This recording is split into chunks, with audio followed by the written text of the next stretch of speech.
Chapter 26. Fighting Terror with Terror. Hiroshi stomped on Jack's face, leaning down and growling, "You think I don't dare touch you? You think your status is a shield?" Jack, eyes wide with shock and fear, could not muster a word.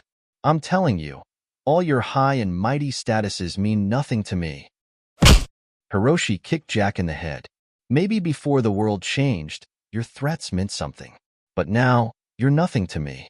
Worse than a dog." Hiroshi punched Jack in the head again. Stop hitting me. I take back what I said."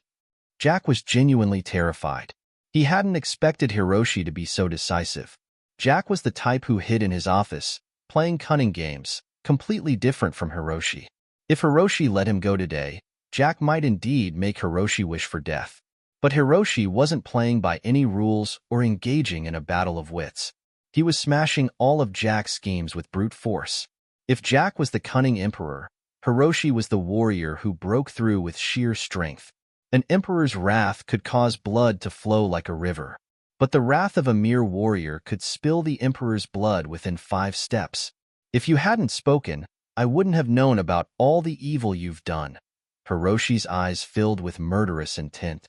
He grabbed a hollow steel pipe nearby and gritted his teeth in anger. "It's because of scum like you that this world has become so vile. I've been trying to survive carefully in this apocalypse, not wanting to hurt anyone. But reality keeps forcing me down this path. Since that's the case, I'll fight terror with terror, starting with you." Jack heard the thick, killing intent in Hiroshi's words, and his pupils shrank in fear. Hiroshi swung the steel pipe, smashing Jack's head. Jack's head tilted, and his pupils dilated instantly. 3 dull thuds crushed Jack's skull.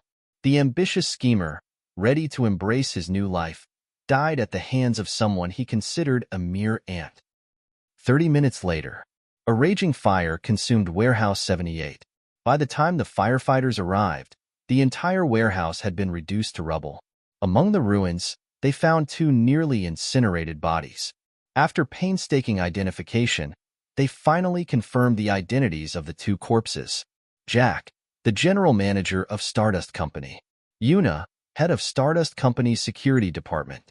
Stardust Company was a leading enterprise in South City, a pillar of economic development, so news of this event spread quickly. Many were stunned upon hearing the news. In a certain office within Stardust Company, Vice President Sally was standing by the floor-to-ceiling window, on a call with the head office, when the door to her office was suddenly knocked on urgently. "Come in," Sally said, ending the call and turning around. "Vice President Sally, something important has happened. Jack is dead."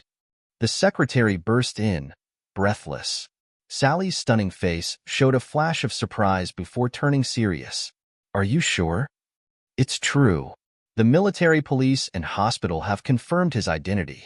They want us to go and claim the body." The secretary's face was pale. "What was the cause of death?" Sally asked urgently. "Was it murder or an accident?" "It's not clear yet. All we know is it's related to a fire," the secretary replied.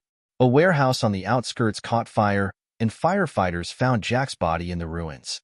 "The outskirts?" Sally frowned. Her beautiful eyes filled with confusion. "Why would he be in such a place?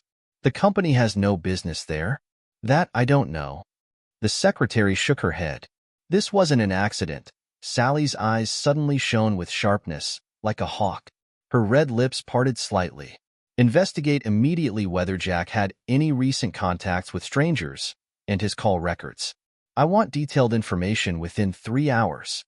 In Stardust Company, the only person with more power than Jack was Sally.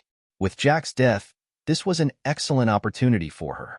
If she seized this chance, she could become the one holding great power. Thinking this, the secretary left to carry out her orders. After the secretary left, Sally took a deep breath, her eyes flickering as she murmured to herself, "This is definitely a murder, but who did it? Is the target only Jack, or Stardust Company? If it's the former, I'll open 2 bottles of red wine to celebrate tonight. But if it's the latter, then that person is my enemy." Sally stood there, her breathtakingly beautiful face showing extremely complex emotions.